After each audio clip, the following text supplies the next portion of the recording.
What is up, guys? It's Jimbo here and welcome back to another video. Today's video we're taking a look at Flintlock Siege of Dawn, a brand new open world RPG or action RPG that is set to come out in 2023. I've had this on my radar for a little while. We had a trailer, but there wasn't too much else to talk about, but we had a bunch of information from a ton of different articles, and we also had gameplay, which you will be seeing on screen. And that's what we're going to talk about in today's video, just giving my thoughts on it, going through some of the information that we have, and why I'm extremely hyped for this game. It looks pretty nutty and right up my alley. The first big thing that you need to know about this game is that you are essentially going to be killing gods. They've had their time and now you are going to be hunting them down and essentially using dark magics and stuff to eliminate them. You have essentially formed a coalition army and you are a member of that, and you basically are assigned to, get this army together and go and fight all of the different, gods that are in the game. And it's kind of like a Mount Olympus style type thing where we kill the gods and then you close the door to the afterlife and, save the world type deal. Now, there's some very interesting things to take into this. The art style and the direction of the game is very much influenced by Napoleonic Era type stuff with the Flintlocks and Muskets, cannons, that type of deal, especially with the armor and stuff as well. But also, it takes that high fantasy element with the dark magics and the different types of bosses and enemies that we get to see, that's taken from your Demon Souls, your other like high fantasy RPGs that you may have seen before. And the thing that draws me to this game is definitely the combat, the axe and the like Flintlock pistols and stuff with a like rhythmic type of a dance dodge, what you've seen with Souls-like gameplay before, and it just does something a little bit different. I've played games like Jedi Fallen Order where you're focused more on just like lightsaber combat, deflecting certain things. I've played your Elden Rings and your different Dark Souls. I've played other variants of the Souls-like formula, and this seems to be taking in the that type of deal, dodging, using different magical powers and such. And I think that's pretty cool. And the other more amazing thing about this is that there is a little like evil fox thing that is going to be following you around called an Enki.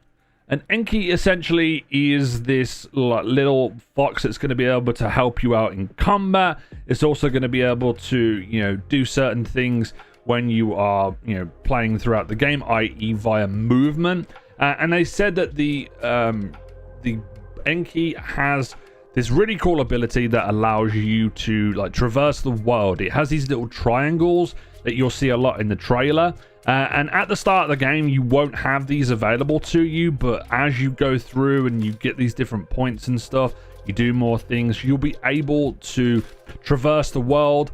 And also if you, beat things like mini bosses or, kill different enemies and such, you'll be able to, explore the levels a lot differently, maybe access areas that you may not see before in certain areas. Obviously, it's open world, but it will definitely have a, a way to find your, ways around the world and explore a lot more.